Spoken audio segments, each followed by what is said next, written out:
Hello guys, आज हमें पढ़ना है बहुत ही important topic that is generation and conduction of no impulse. इसमें पहला पॉइंट है when a neuron is not conducting any impulse that is resting. मतलब जब एक न्यूरॉन कंडक्ट नहीं करता है इम्पल्स, मतलब ये जब रेस्टिंग स्टेट में होता है तो उस टाइम पे क्या होता है, जो ये एक्सोनल मेम्ब्रेन होता है, मतलब जो मेम्ब्रेन होता है एक्सॉन का, वो मोर परमेबल होता है to potassium positive ions, but ये इम्परमेबल होता है टू सोडियम पॉजिटिव आयंस। इसका मतलब है जो ये पोटेशियम पॉजिटिव आयंस ये अंदर आ सकती है, बट सोडियम पॉजिटिव आयंस अंदर नहीं आ सकती है। इसी तरह जो नेगेटिवली चार्जड प्रोटीन्स होते हैं एक्सोप्लाज्म में, मतलब साइटोप्लाज्म ऑफ एक्सॉन में, इसमें भी मेम्ब्रेन क्या होता है, ये इम्परमेबल होता है टू नेगेटिवली चार्जड प्रोटीन्स, मतलब नेगेटिवली चार्जड प्रोटीन्स बाहर नहीं निकल सकते।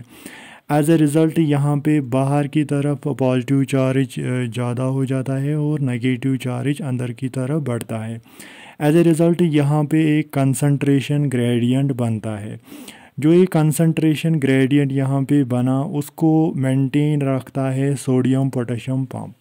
सोडियम पोटेशियम पंप का काम क्या होता है, ये बाहर की तरफ 3 सोडियम पॉजिटिव भेजता है और अंदर की तरफ 2 पोटेशियम पॉजिटिव आयन्स भेजता है। एज ए रिज़ल्ट यहाँ पे बाहर की तरफ ज़्यादा पॉजिटिव हो जाता है और अंदर की तरफ ज़्यादा नेगेटिव चार्ज हो जाता है, और हम बोलते हैं जो ये मेम्ब्रेन है ये पोलराइज हुआ। फिर जब कभी भी स्टिमुलस इस मेम्ब्रेन को मिलता है तो उस पॉइंट पे क्या होता है, जो सोडियम पॉजिटिव आयन्स अंदर आ सकते हैं और नेगेटिव चार्ज बाहर निकल सकता है। एज ए रिज़ल्ट उस टाइम पे जो ये मेम्ब्रेन है इसकी पोलैरिटी चेंज होती है और उस कंडीशन को बोलते हैं, मतलब ये मेम्ब्रेन जो है ये डिपोलराइज हुआ। फिर लास्ट में क्या होता है, रिपोलराइजेशन। रिपोलराइजेशन का मतलब है जो ये मेम्ब्रेन है ये अपनी ही कंडीशन में आता है, मतलब सोडियम पॉजिटिव बाहर की तरफ ज़्यादा होता है और नेगेटिव चार्ज अंदर की तरफ ज़्यादा होता है, उसको बोलते हैं रिपोलराइजेशन। तो ऐसे ये इम्पल्स यहाँ पे जनरेट होता है।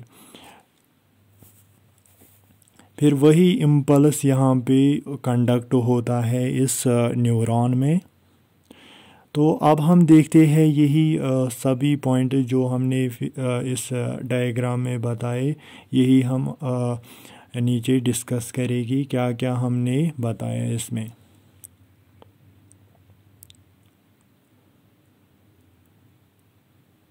तो इसमें पहला पॉइंट हमने बताया when neuron is in resting state, मतलब जब एक न्यूरॉन रेस्टिंग स्टेट में होता है तो तब क्या हो जाता है। दूसरा point, axonal membrane is permeable to potassium ion but is impermeable to sodium positive ions. मतलब जो ये एक्सोनल मेम्ब्रेन होता है ये परमेबल होता है potassium positive ion, but impermeable होता है टू सोडियम पॉजिटिव आयन। मतलब पोटेशियम पॉजिटिव आयन्स अंदर आ सकती है बट सोडियम पॉजिटिव आयन्स अंदर नहीं आ सकती है।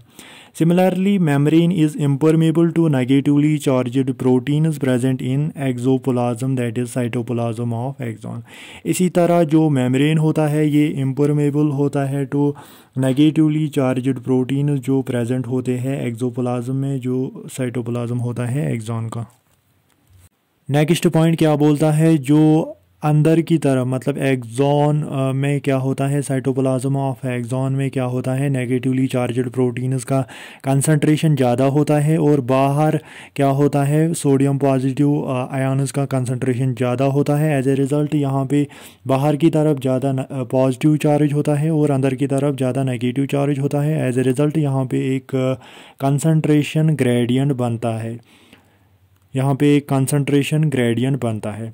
फिर है नेक्स्ट पॉइंट, जो ये सोडियम पोटेशियम पंप है, सोडियम पोटेशियम पंप का काम क्या होता है, वो मेंटेन रखता है इस कंसंट्रेशन ग्रेडियंट को by transporting 3 sodium positive outwards, मतलब 3 सोडियम पॉजिटिव आयन्स ये भेजता है बाहर की तरफ और 2 पोटेशियम पॉजिटिव आयन्स भेजता है सेल में। अब है next point, outer surface of axonal membrane possesses positive charge while it is inner surface becomes negatively charged therefore is polarized. मतलब जो आउटर सरफेस होता है एक्सोनल मेम्ब्रेन का उस पर पॉजिटिव चार्ज होता है और जो इनर सरफेस होता है उस पर नेगेटिव चार्ज होता है, देयरफॉर जो ये एक्सोनल मेम्ब्रेन है ये पोलराइज होता है यहाँ पे। अब है next point, the electrical potential difference across the resting plasma membrane is called resting potential. मतलब जो ये इलेक्ट्रिकल पोटेंशियल डिफरेंस होता है across the resting plasma membrane में उसको बोलते हैं resting potential. When A stimulus is applied, ये हमने बताया था जब स्टिमुलस अप्लाई होता है तो उस टाइम पे क्या होता है, सोडियम पॉजिटिव अंदर की तरफ आता है और नेगेटिव चार्ज बाहर की तरफ निकलता है। एज ए रिज़ल्ट यहाँ पे पोलैरिटी चेंज होती है। एज ए रिज़ल्ट यहाँ पे एक्शन पोटेंशियल जनरेट होता है और नो इम्पल्स जनरेट होता है और वही फिर इस में कंडक्ट होता है। The change in polarity across the plasma membrane is known as action potential. मतलब जो ये चेंज हुई polarity across the plasma membrane इस मेम्ब्रेन में उसको बोलते हैं एक्शन पोटेंशियल और no impulse and membrane is said to be depolarised. और इस टाइम पे हम क्या बोलते हैं, जो ये मेम्ब्रेन है ये डिपोलराइज हुआ। फिर लास्ट में क्या है, membrane attains resting potential. Membrane जो है ये लास्ट में अटेन करता है फिर से रेस्टिंग पोटेंशियल, मतलब ये रिपोलराइजेशन इसकी होती है जब सोडियम पॉजिटिव फिर ख़त्म होता है अंदर की तरफ और फिर से ये उसी कंडीशन पे पहुंचता है। मतलब जब पॉजिटिव चार्ज बाहर की तरफ ज़्यादा होता है और नेगेटिव चार्ज अंदर की तरफ ज़्यादा होता है उसको बोलते हैं रिपोलराइजेशन। तो ये हमने पढ़ा generation and conduction of no impulse. I hope आपको समझ आया होगा। Thank you for watching.